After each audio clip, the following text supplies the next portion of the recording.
Hello ladies and gentlemen, welcome to another live stream Saturday. I hope you had a great week and that the weekend has started well as well. So, the Gremlin report for tonight is that 45 minutes ago I could not get this software to start.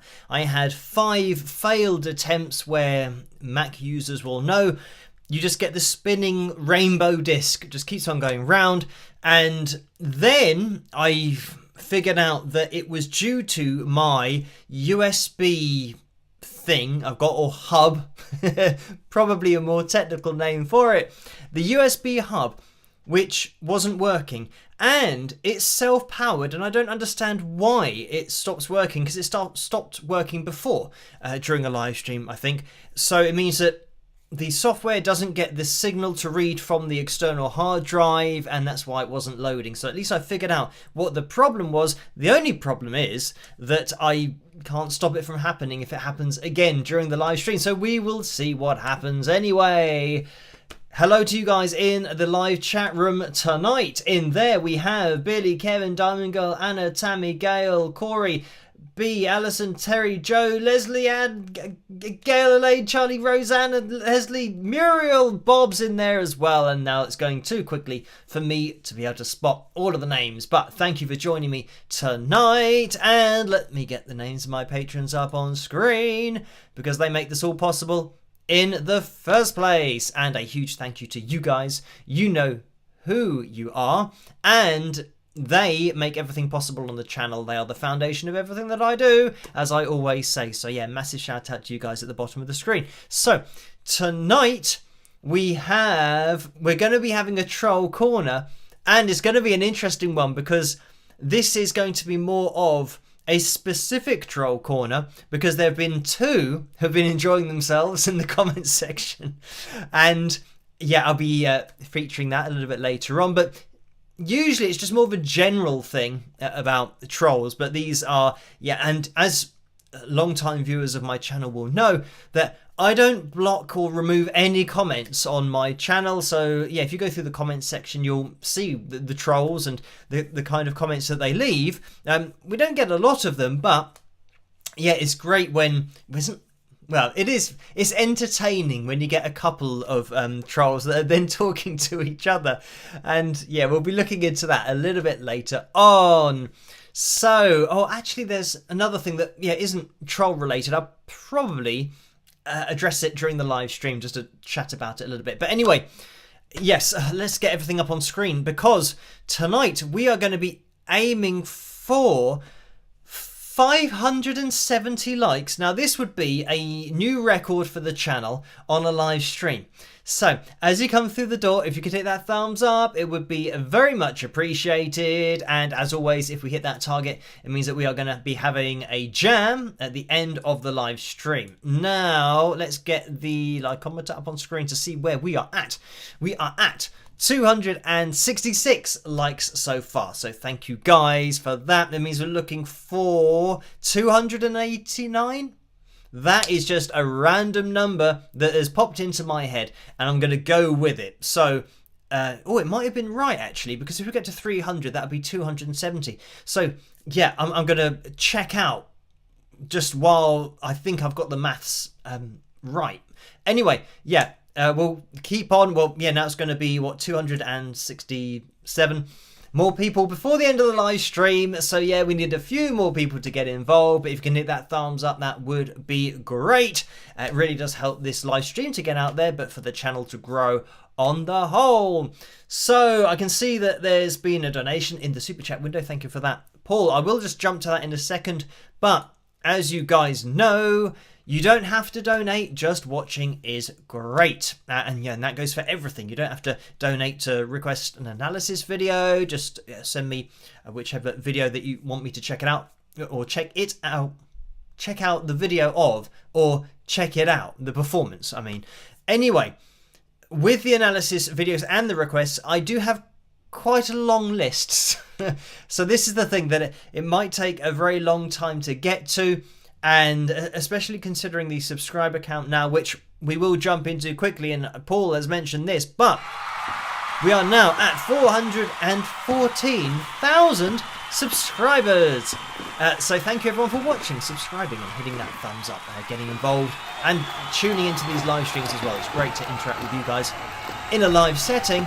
So yeah, we'll keep on pushing forward and see where we end up, but certainly, yeah, we've got a few subscribers, which is great. So let me make that a little bit more quiet. But yeah, going back to donations, yeah, you don't have to donate. Just watching is great. And with the request, you can make your requests either in the comment section of the YouTube videos, or you can email, wingspegasus.com. There's a contact form on there. What probably isn't a good idea is to send requests through my business email, because I know that people keep on doing that, because with the business emails, it's what it sounds like. It's just for businesses to get in touch, even though I don't do sponsored videos. At least there's a contact there for anything a little bit more official. But yeah, it's probably better to go straight to the website rather than use that. And yeah, the list is quite long, so it might be the case that it takes a very long time to get to your video. And I don't know how many requests are on my list. It might be physically impossible for me to get through all of them before the end of my life.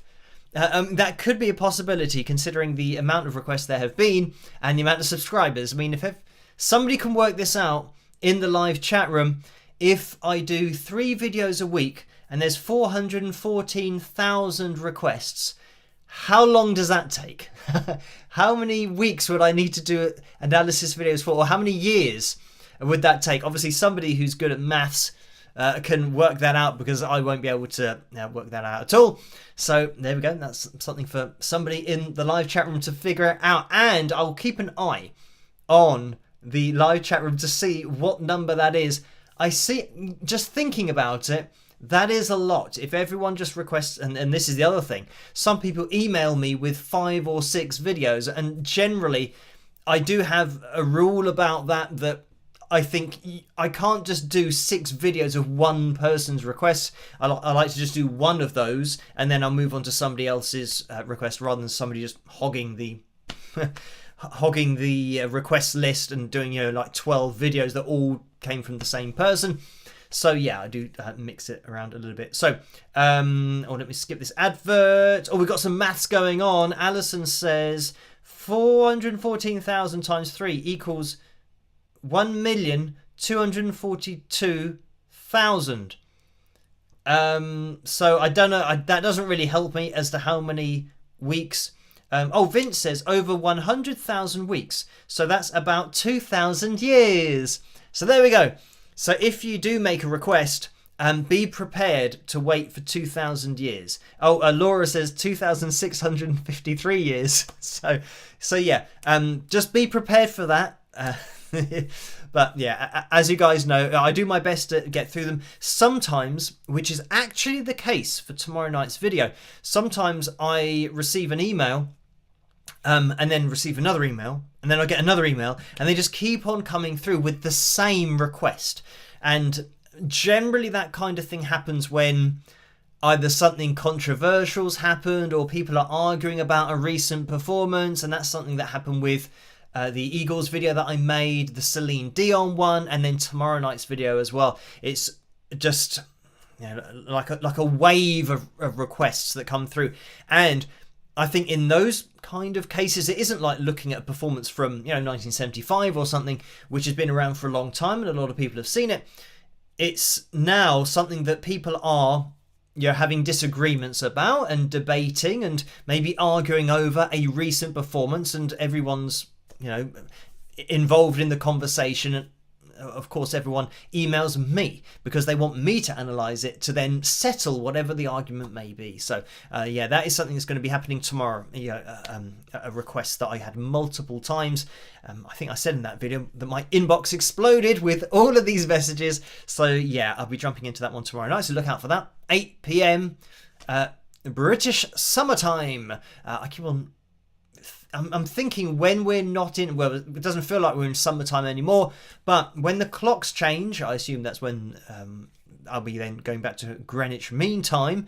But thankfully, it's a bit cooler now, but it's borderline a little bit too cool, because the other night it was 5 degrees Celsius, so that's close to freezing. So we go from one extreme to the next, but I guess that's what it's happening in the world at the moment, and will be for the foreseeable future with the whole global warming thing. But anyway, yeah, thank you, Paul, for this donation of $2. Paul said 414,000 subscribers. Spike those likes, all y'all. So thank you for that, Paul. And Karen says, Phil, have you ever considered hiring a personal assistant, even just for a part-time basis, to help you out with the requests? So thank you for that. And yeah, I'm not sure, because I've just got a request list that it doesn't take 2 seconds to just add whatever request it is to the list. So yeah, there's something that I can do. It doesn't take too long.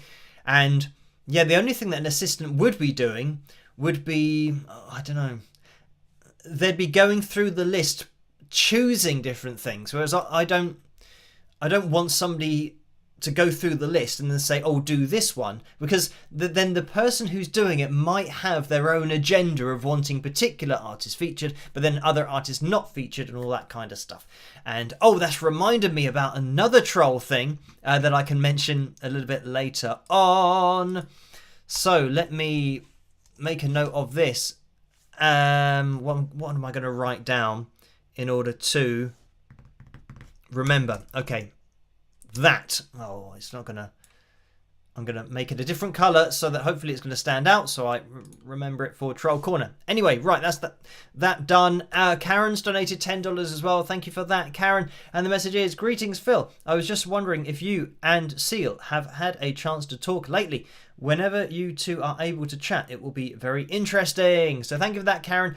And not at the moment. And, I mean, this is always the difficulty is organising schedules just to get together and have a chat. So yeah, we haven't managed to organise anything yet, but as you guys know, as soon as anything is organised, I'll mention it over on Patreon and let you know as and when that is happening.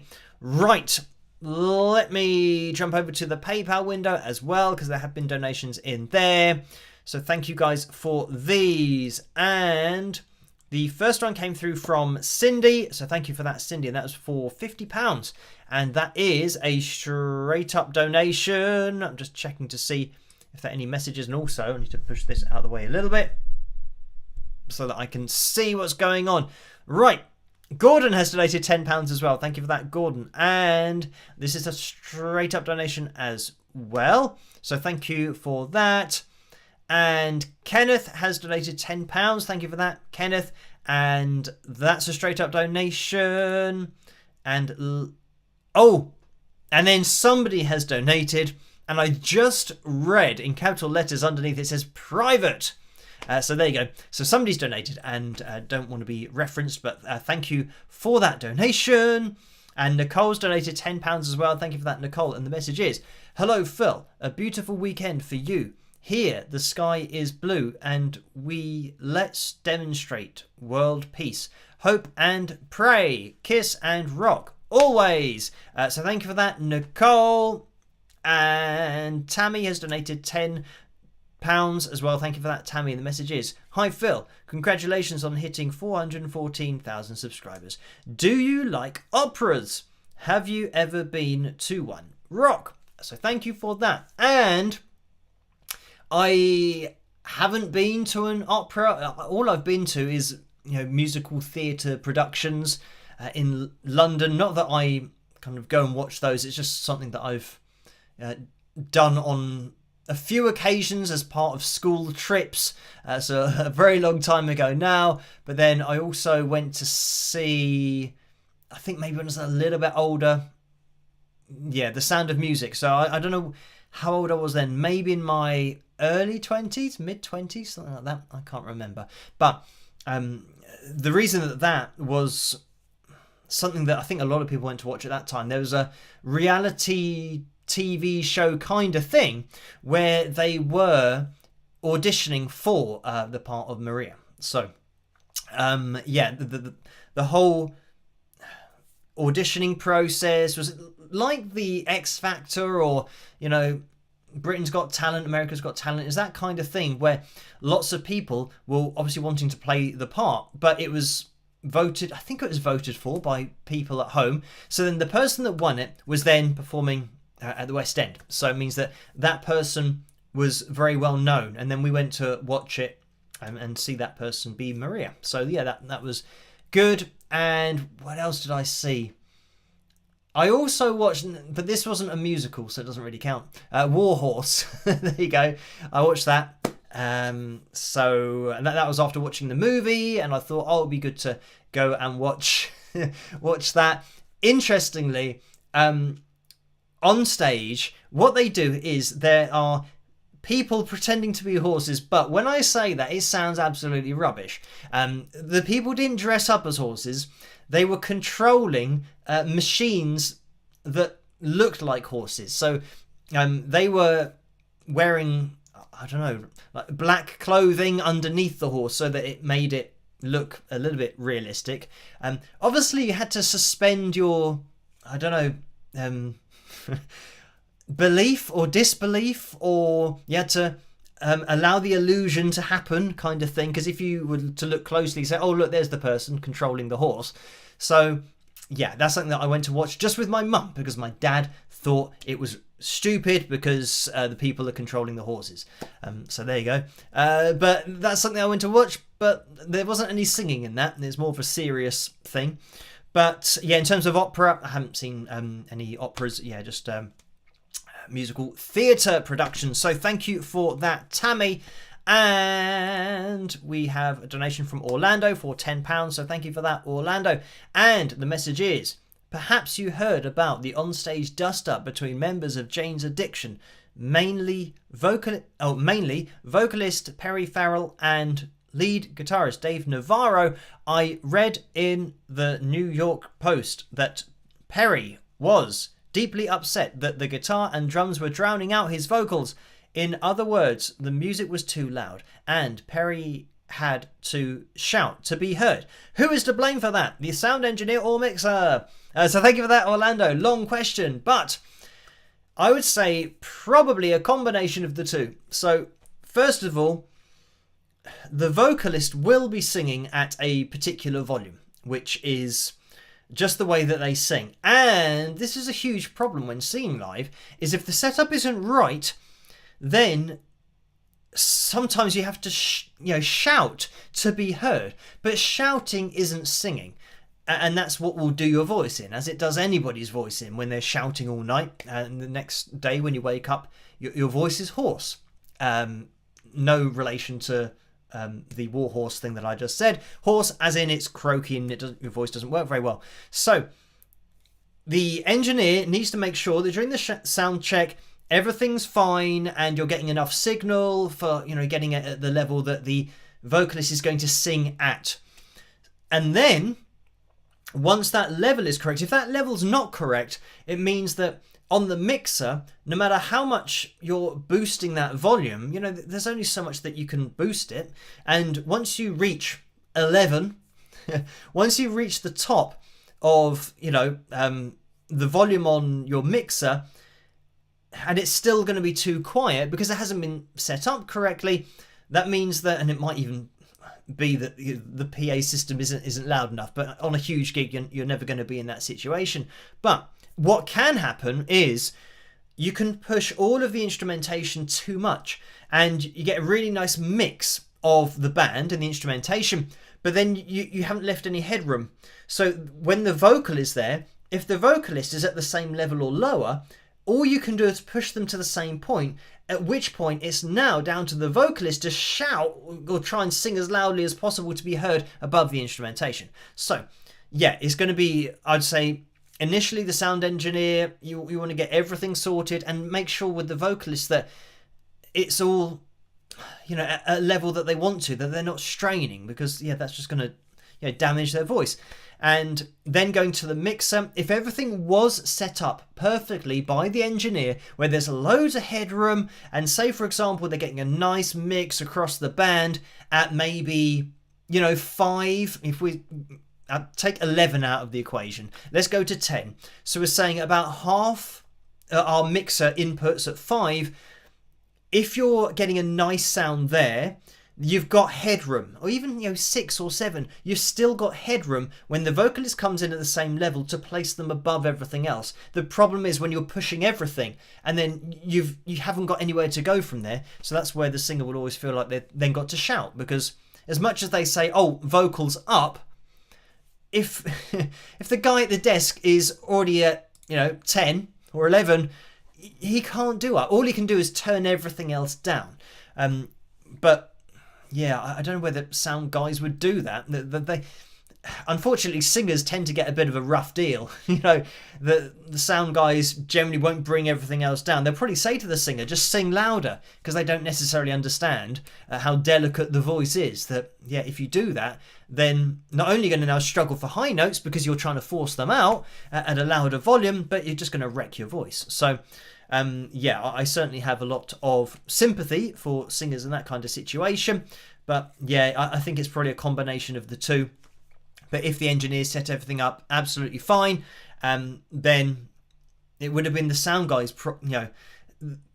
problem and potentially his fault. But I don't think that the sound guy would be that off, that everything's been set up so that you've got no headroom. You've got to leave yourself something, especially for vocals. So anyway, I mean, the amount of gigs I've played where the volume is just way too loud, especially for the size of venue. It is something that sound guys do, that they think louder is better. Whereas, no, having dynamics is better. Not just, chucking a noise at everyone's ears. If you can be, and I always think this, when I'm playing live and listening to something that's ridiculously loud, I always think, take it down. Take it all down by 25%. Give yourself headroom for dynamics so that when there's a quiet part in the song, everything now comes down, because that's the point. Rather than, you're just hearing a now clean guitar, but as loud as everything else. So you still can't think, and you can't even hear the vocal in the clean sections.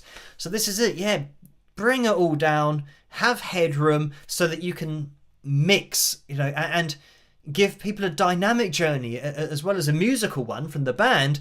You want to be mixing it like a CD, like something that obviously hasn't been overly compressed and just battered into just having the highs and the lows just being pretty much the same. You want to have that, and great sound guys can do that. They have that dynamic appreciation of having enough headroom to then boost and cut, and then they're in control. There's no limit as to what they can do. So yeah. But anyway, this is it. It's a very difficult job to produce sound and to balance sounds live. So this is why, when you go to a show and the sound is great, it makes such a huge difference when you've got guys who they know what they're doing and everything is just in the right place. And when it is quiet, and when you get a bit of a dynamic breakdown, it's quiet as well. It's not as loud as the rest of it. And then when it kicks in and everything kicks off on stage, then you are hit with that change in dynamic, which is such a huge part of it. But anyway, thank you for that, Orlando. Could talk about that for years. And just had a CD order there. So yeah, thank you for that. And I can't see the name of who bought that. Oh, it's Hans. So thank you for that, Hans. Debbie has donated £10 as well. Thank you for that, Debbie. And the message is, hi Phil, congrats on 414,000 subscribers. What do you think some bands or groups only become one hit? Oh, why do you think some bands or groups only become one hit wonders? You're amazing. Love you, Debbie. So thank you for that. And it's quite easy as to the reason, or explaining as to the reason why bands or artists are one hit wonders. First of all, writing hit songs is very difficult to do. And if you just write one in your lifetime, that's pretty good. Second of all, just the music industry in general.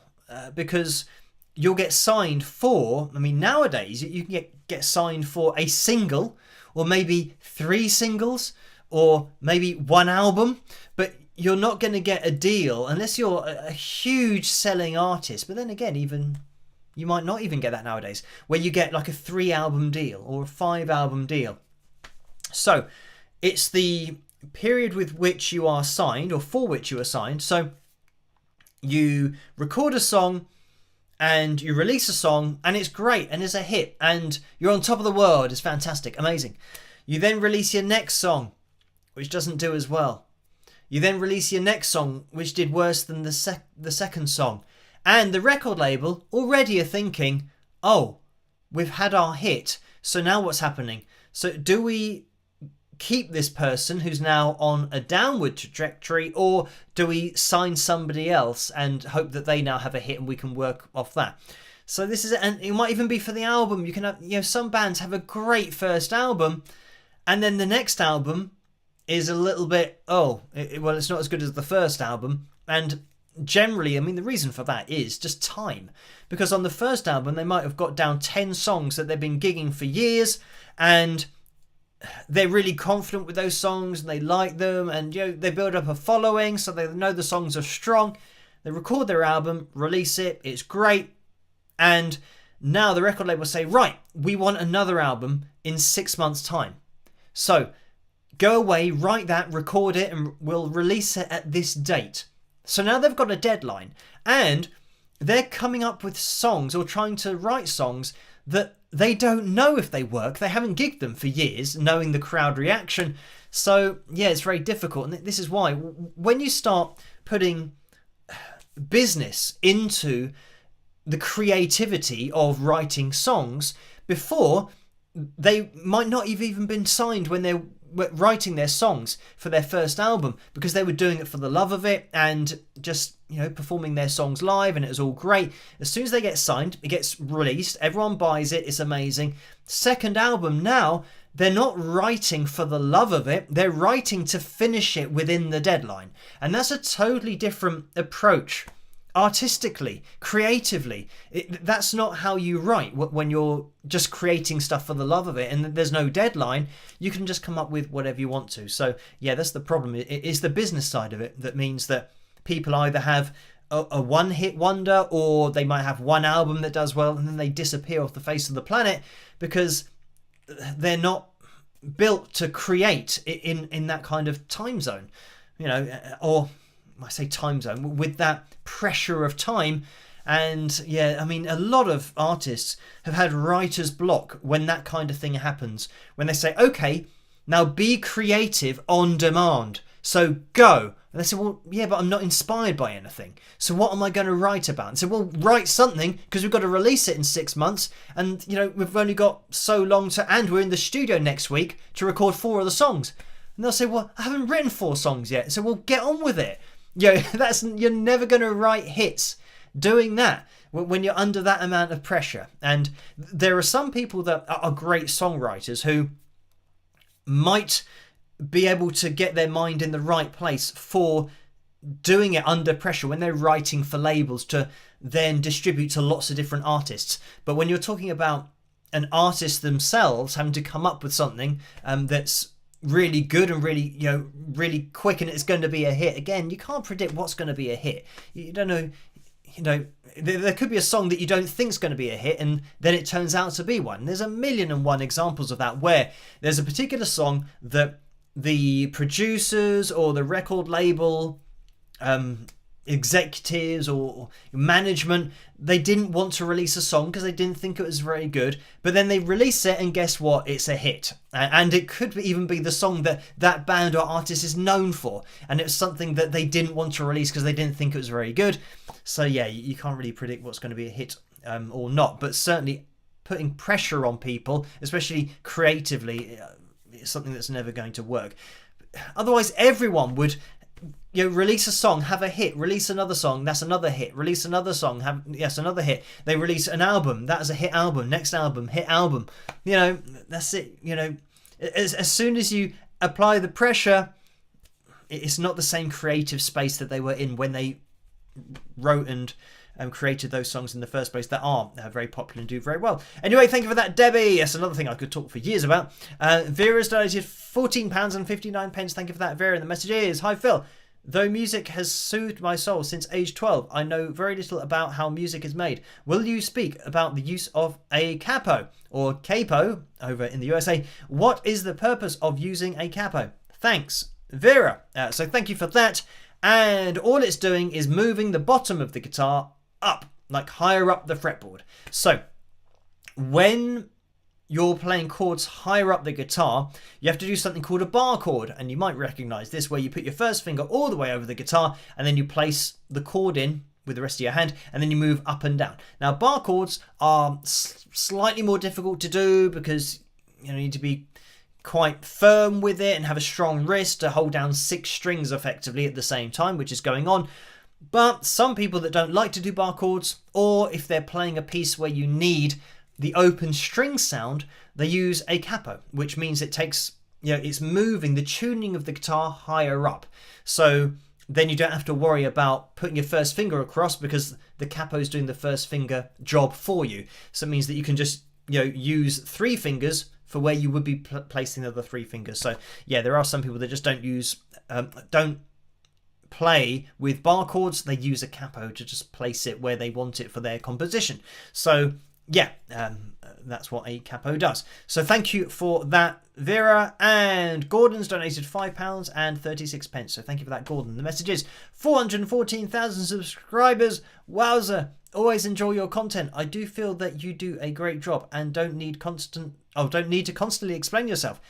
if only common sense wasn't an oxymoron and people applied it to your content, you wouldn't have to. Oh well, if wishes were fishes. So thank you for that, Gordon. And yeah, there have been other comments that I've received that, yeah, I'm not going to explain in this live stream, but I might do in a future video, because with the analysis video I did on Alter Bridge, and it was because somebody said it was pitch corrected, and then people within the circle of the band, like the brother of the guitarist and the manager, said it definitely wasn't. So yeah, I looked into that and I found that it was indeed pitch corrected. So, oh, and on that, I know for a fact that they have seen my video. And I mean, I know that a lot of people who I've featured or analysed have seen my video when it comes to pitch correction, auto-tune, all that kind of stuff. And I haven't had any disputes, and it's the same for Alter Bridge, that they're not disputing anything that I've said in my video, because they know. Ultimately, the producer that has done it knows, and it might be the case that the band and the people in that inner circle, maybe they didn't know, and the producer has had to say, "Oh, I did. So I apologise. I didn't tell you that I'd done it, but I have applied it," because after my video, there's nowhere you can go really other than saying, yeah, okay, yeah, I did it. But it always reminds me of The Simpsons, where Homer, I can't remember what he did, but he says to Marge, "I swear, honestly, I never thought you'd find out." That's the, I don't know, the excuse is that, honestly, I never thought that you'd find out what I'd done. So, yeah.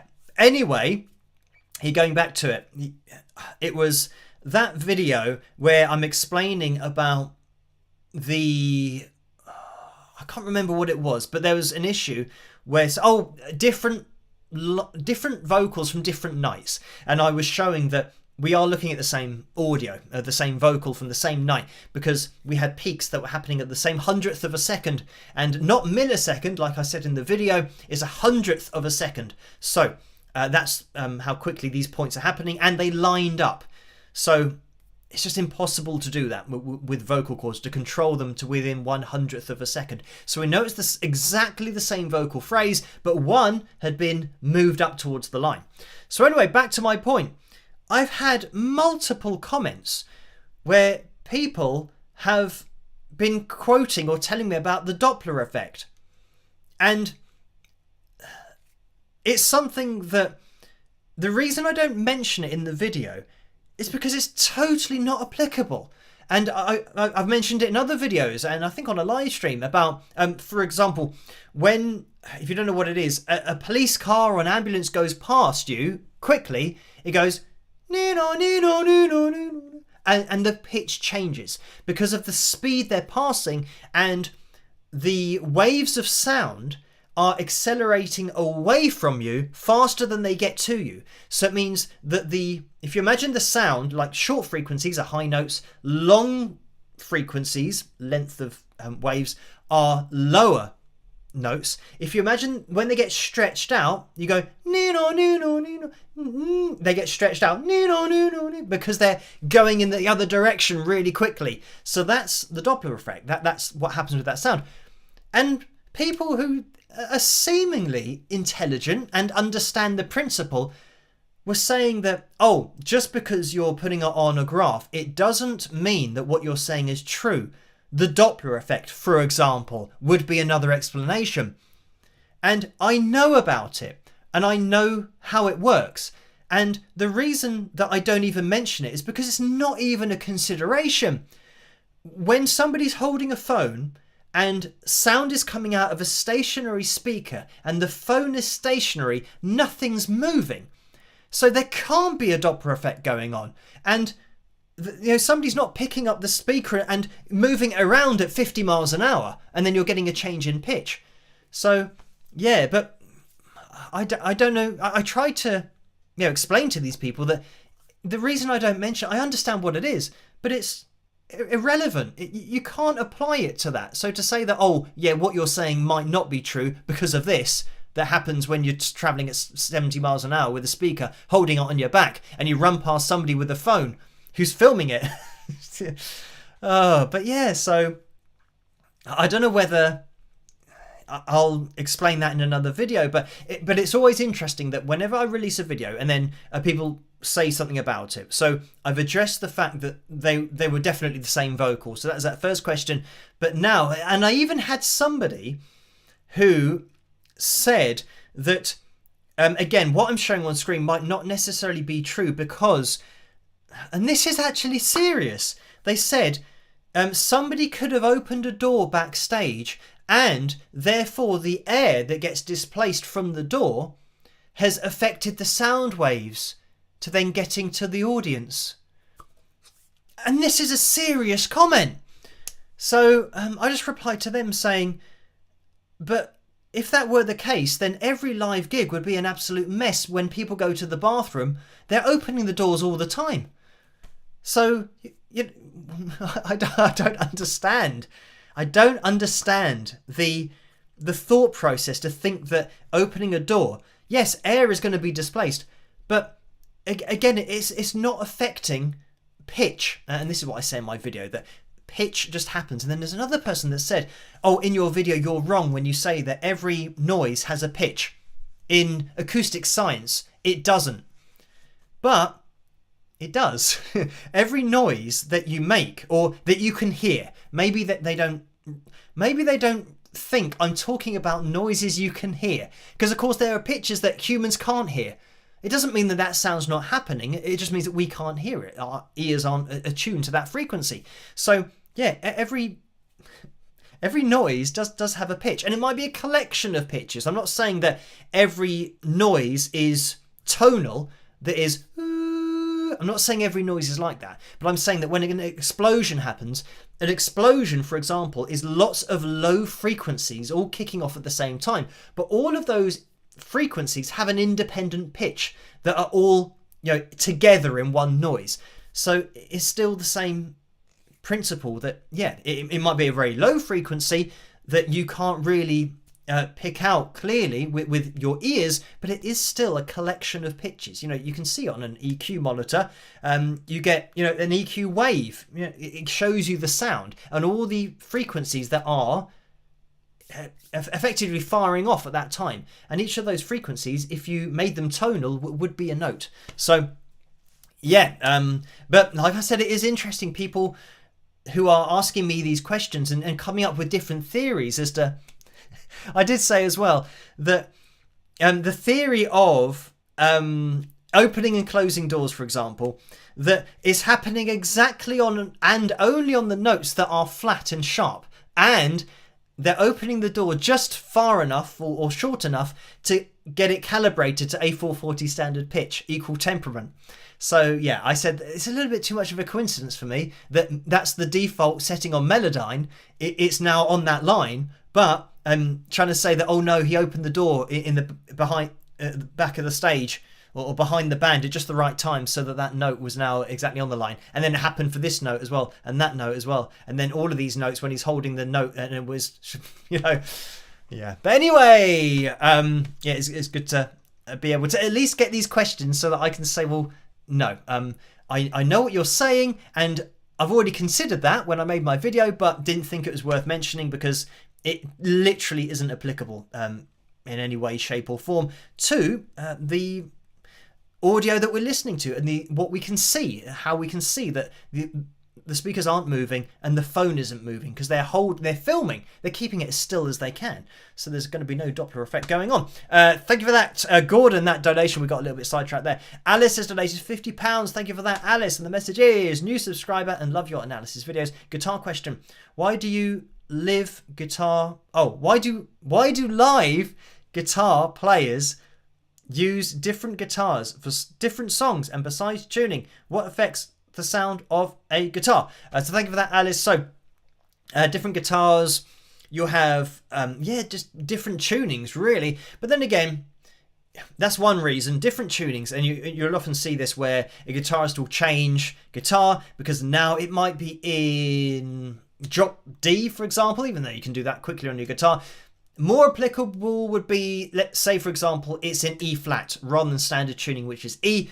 The whole guitar is detuned. So they might be swapping over for a song that might have a riff in that you want to go down to the open E flat tuning wise. So yeah, that's when they'd swap over guitars.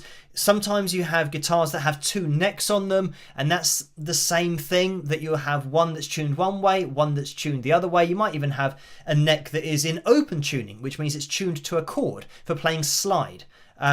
So you've got one where you can play your standard shapes on, standard tuning, and then open string tuning for slide guitar there as well. You might change guitars just literally for the sound. For example, a 12 string, and you might be playing a 6 string. So you then swap that over to get the 12 string sound. So same thing really for guitars. You might have a Fender Strat where you are using the neck pickup because it's got that really thick body in the tone. But then you might have a song where you need a more aggressive humbucker sound, for example, humbucker pickup, which will mean that you'll then swap guitars because the Fender, as you can see behind me here, has single coils, just one of these lines rather than two of them next to each other, and you might swap guitars for that, for the tonal options that your single coils might just not be aggressive enough for the sound of the song. So yeah, that's another reason for them. So yeah, what affects the sound of a guitar? When you're talking about electric guitars, it's all going to be to do with your pickups. Pretty much the body of it, you can get away with murder, as you would have seen. Prince used to have guitars that were all kinds of weird and wonderful shapes, or even the symbol that he was known for, or known as.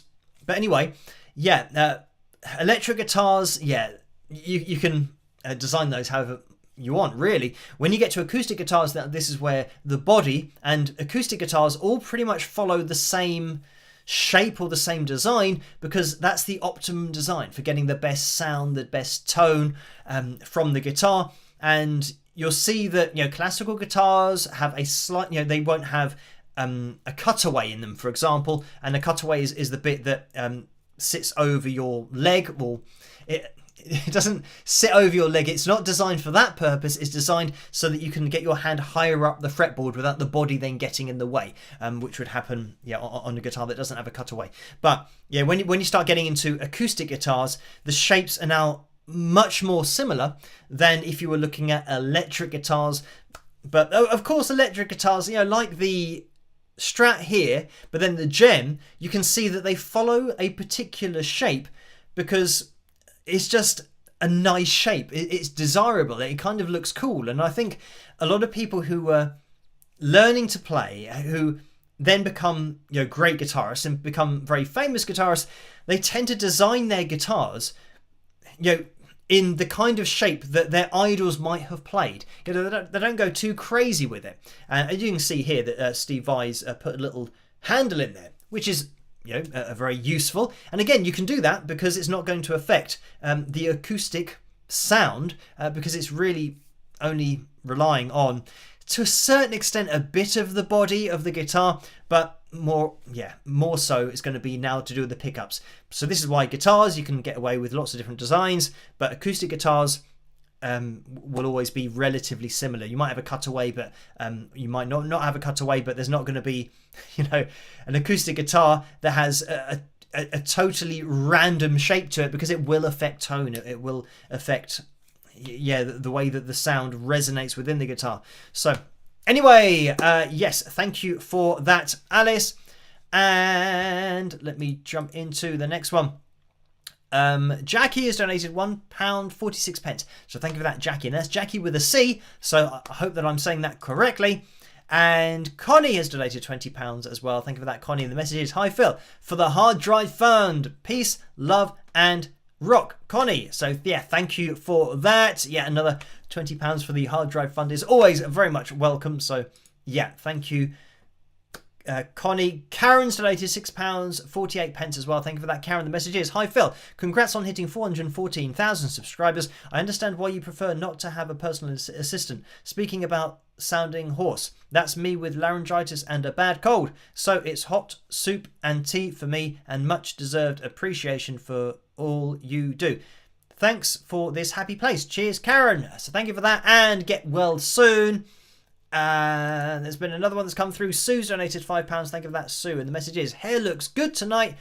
do you take any responsibility for the llama look in Gen Z hairstyle?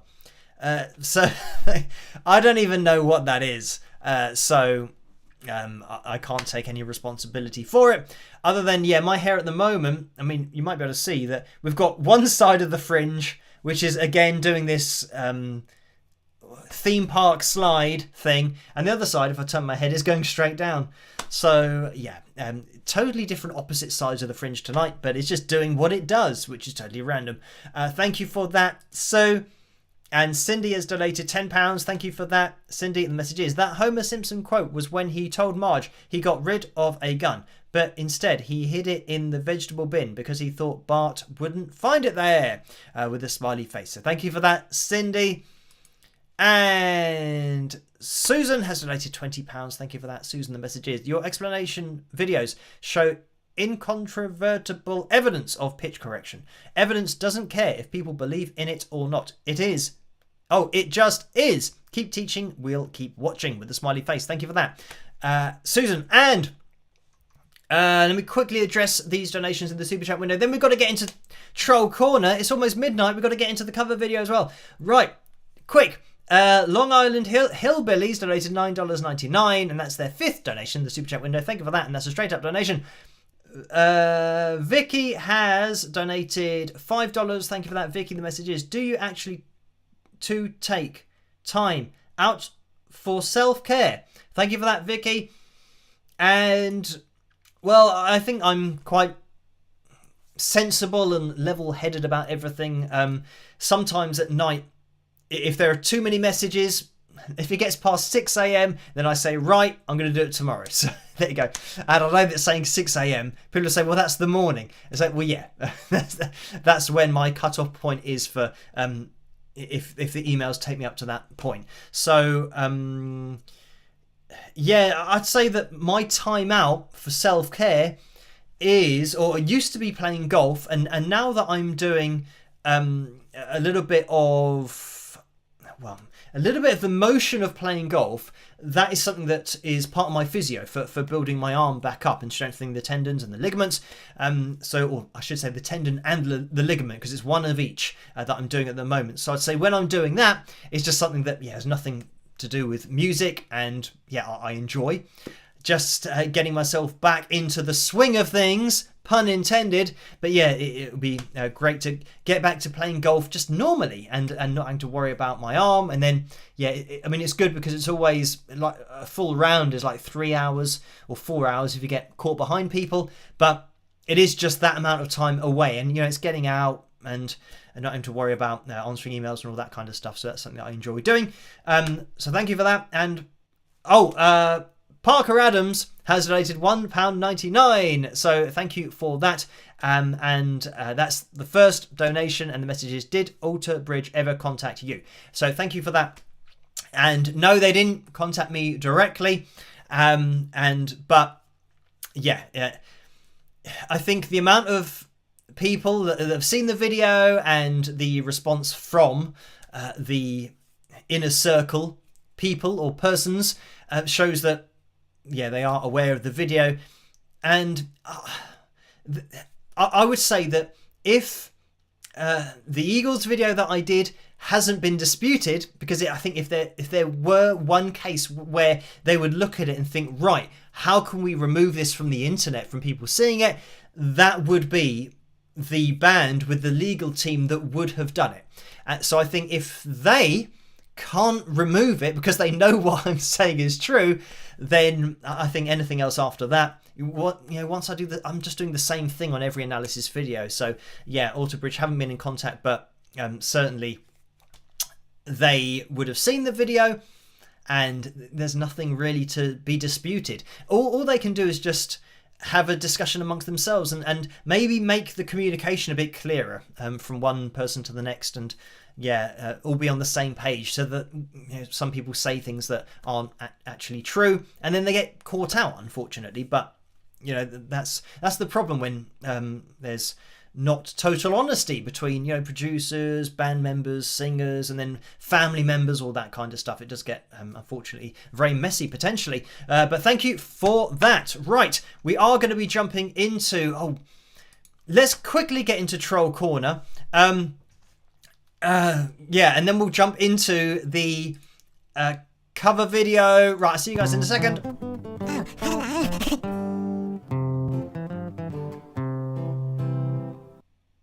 Okay, so I need to look at this on my phone because... Oh, right, here we go. These are the two people that were...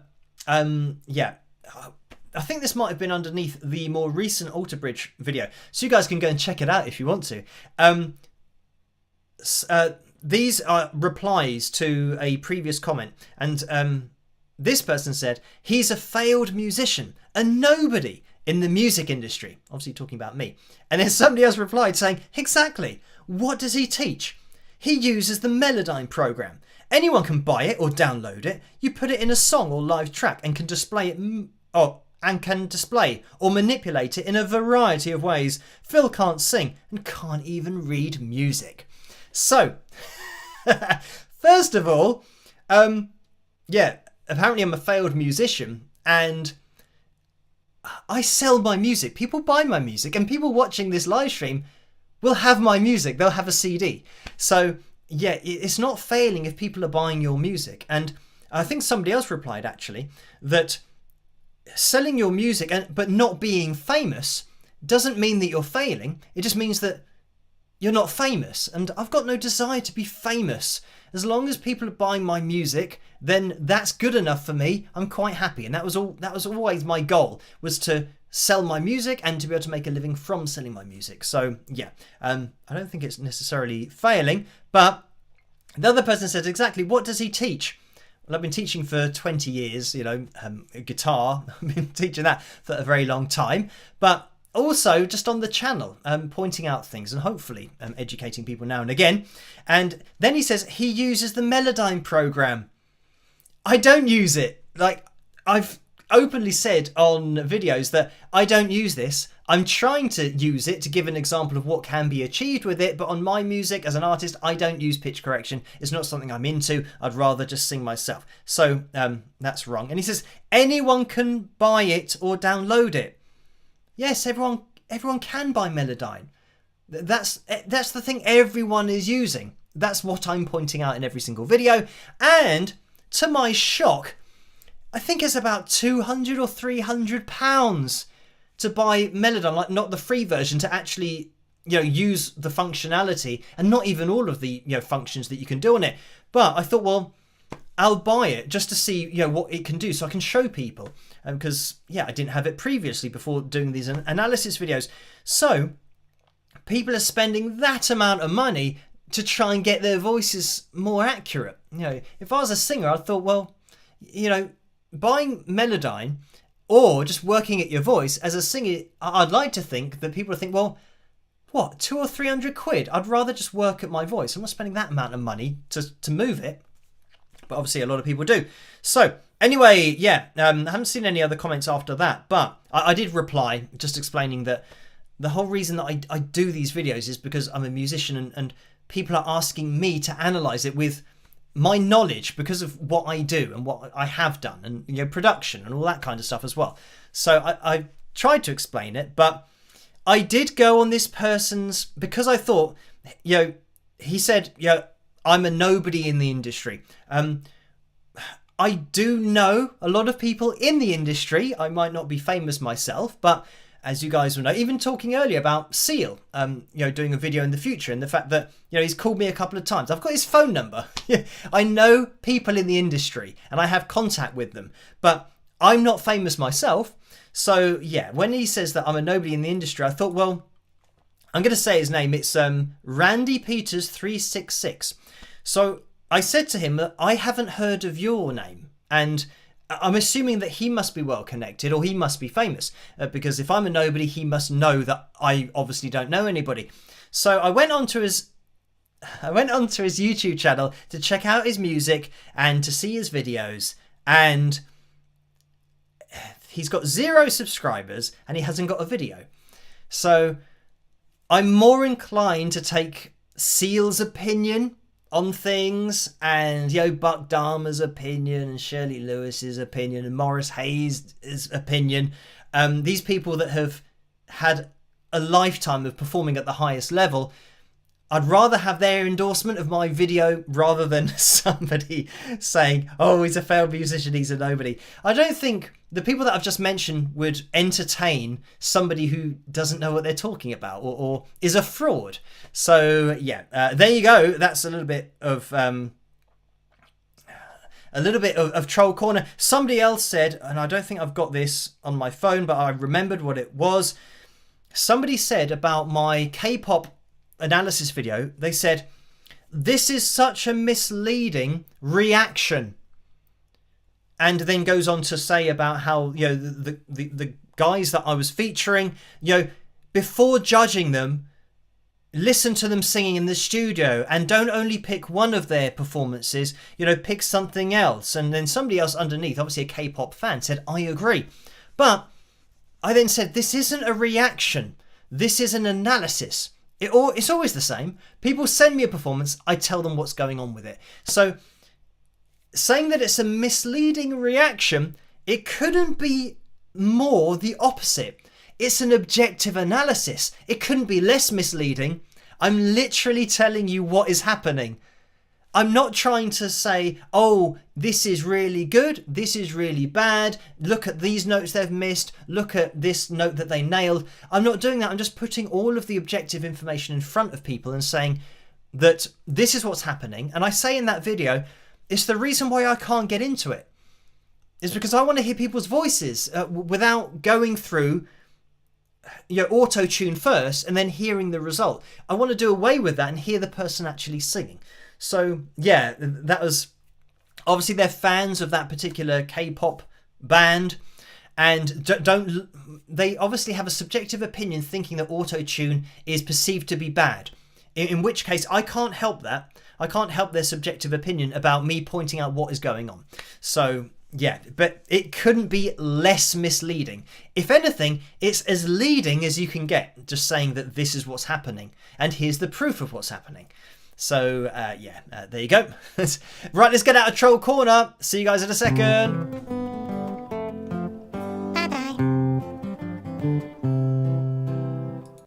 So, and now let's jump into the poll, and it looks like Iris is going to be the winner for that. So we're going to jump into that, and then we've got to take a look at the likeometer. We made it to a new record for tonight's live stream and record for the channel. So thank you guys for hitting that thumbs up. It means that we are going to be having a jam after this. So this is the other thing. Sometimes people say, yeah, why don't you ever play your guitar live?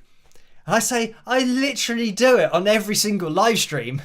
Especially recently, we've been hitting these targets all the time. So, yeah, they just don't watch the channel. Anyway, let's jump into this. I hope you guys enjoy it. And, yeah, this is me with my version of Iris. And I don't use pitch correction or auto-tune. So, I think one of the other trolls said that, yeah, he's a failed musician and he can't sing. I couldn't sing, but then I learned to sing, and these covers and my songs are a result of working at it. So, yeah, some people will still agree that I can't sing, but, this is just where I've got my voice to. Like it or lump it. Anyway, here's my version of Iris by Goo Goo Dolls, of course, and I'll see you guys after. Rock!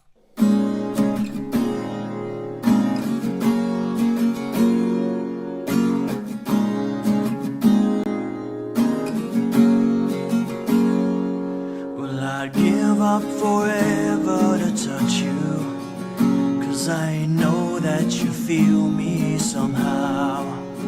You're the closest to heaven I'll ever be, and I don't wanna go home right now.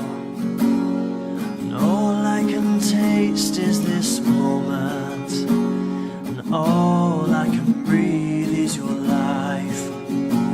When sooner or later it's over, I just don't want to miss you tonight.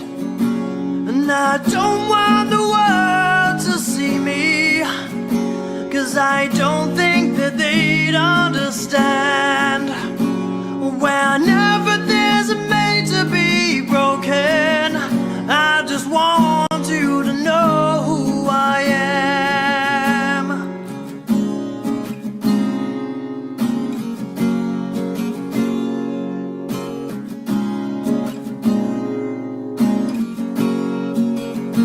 And you can't fight the tears that ain't coming, or the moment of truth in your lies, when everything feels like the movies. Yeah, you bleed just to know you're alive. And I don't want the world to see me, 'cause I don't think that they'd understand. Whenever there's a made to be broken, I just want you to know who I am.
And there we have it. That's my version of Iris. Thank you guys for requesting that over on Patreon.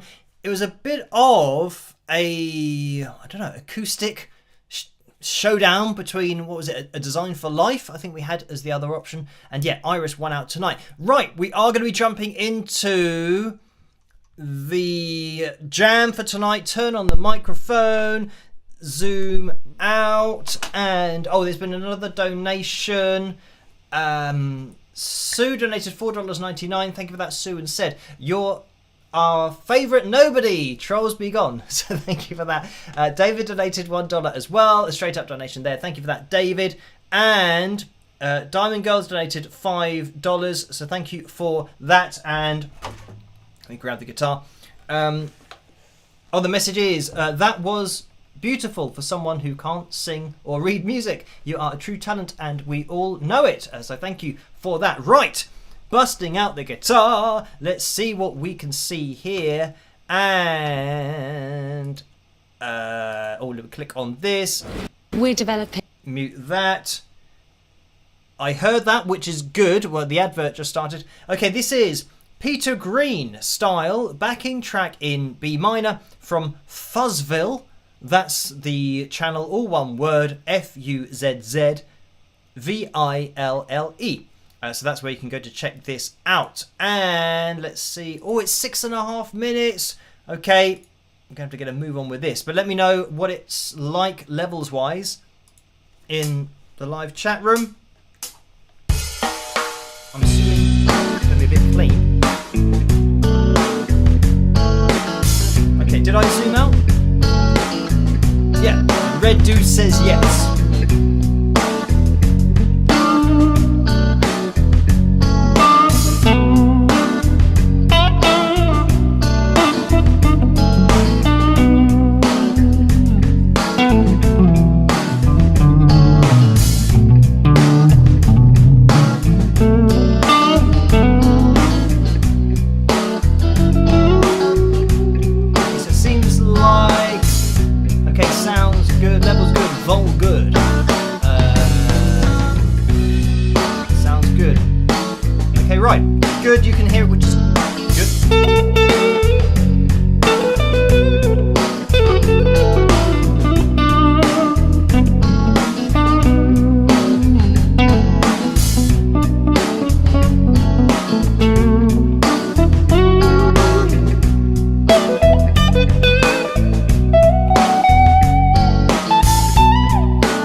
There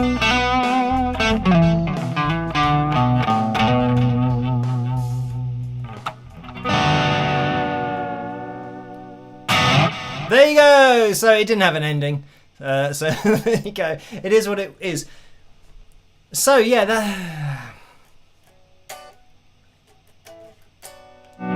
it was just a B minor. There you go. So wasn't a lot going on with that particular backing track for 6.5 minutes, but it is what it is. I was always throughout that waiting for a key change, because you never know when a backing track is going to sneak up on you and potentially stab you in the back.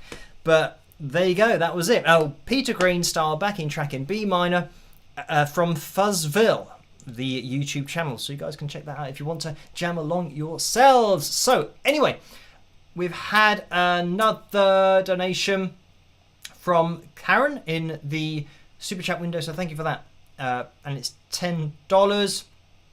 And the message is, for somebody who can't sing / play guitar, that was obviously phenomenal. Ignore the jealous. So thank you for that. And the message is, the message has just come in from Peridot, who's donated £10. So thank you for that. And the message is, having seen several of your covers, I'd love to see you do Ralph McTell's Streets of London. Thoughts? So thank you for that. And I mean, yeah, back when I was doing the covers, that was the only video I was doing every month for YouTube. So because I played everything from scratch, building up the song myself. Now I haven't got time to do covers, unfortunately, because I'm just keeping up with everything at the moment. So yeah, the covers took me a couple of weeks just to get everything down, the vocals, drums, bass, guitar, and kind of figuring out what they're doing in the track and harmony, vocals, all that kind of stuff. So yeah, the covers are something that I haven't got time for at the moment. But thank you for that donation and that request as well. So right, we are going to be calling things to a close. So thank you guys for tuning in tonight, for the donations. As I said, you don't have to donate, but they are very much appreciated. I'm going to be here with another video tomorrow night, which I'm releasing at 8, and that's what I always aim to do, 8 PM British summertime. And yeah, that was just a video that I got a lot of requests, pretty much earlier in the week, maybe last week. So it's one of these things that's like a hot topic. So yeah, that analysis video tomorrow you can look out for and see what the results are of this particular, topic, accusation, argument thing that's going on. But as you guys know, with my videos, they are all objective, so you'll be able to find out what is going to be happening with it tomorrow night. So anyway, yes, thank you guys for tuning in. I just want to make sure I didn't miss any donations. David donated $1. Did I reference that? Just in case I didn't. Thank you, David. Right. Oh, something else has happened over on PayPal. Did I miss one of these? It is Beth, who has donated £10. So thank you for that, Beth. And the message is, enjoy hearing you talk through your thought process during your jam. Best, Beth. So thank you for that. Yeah, my thought process is pretty much, am I hearing the backing track clearly enough to tell if it's going to change key or not? Can I hear my guitar? And can you guys hear anything at all? That's always my thought process. But yeah, it seemed to be all right for tonight. So right, all that's left for me to say is try to stay as safe and as sane as possible in this crazy world in which we live. And I will see you guys at tomorrow night's video. Of course, I'm going to be live streaming on Tuesday night as well. So if you guys can tune in then, that would be very much appreciated, because we're always going for a likes goal. But tonight's likes goal was hit. And thank you guys for hitting that thumbs up. If you're watching this in the future on catch up, you can still hit the thumbs up. Really helps the channel to grow and for this live stream to get out there. But hopefully I'll see you on Tuesday night, because I'll be here again. So yeah, have a fantastic rest of your weekend, and I will catch you guys at the next one. Rock!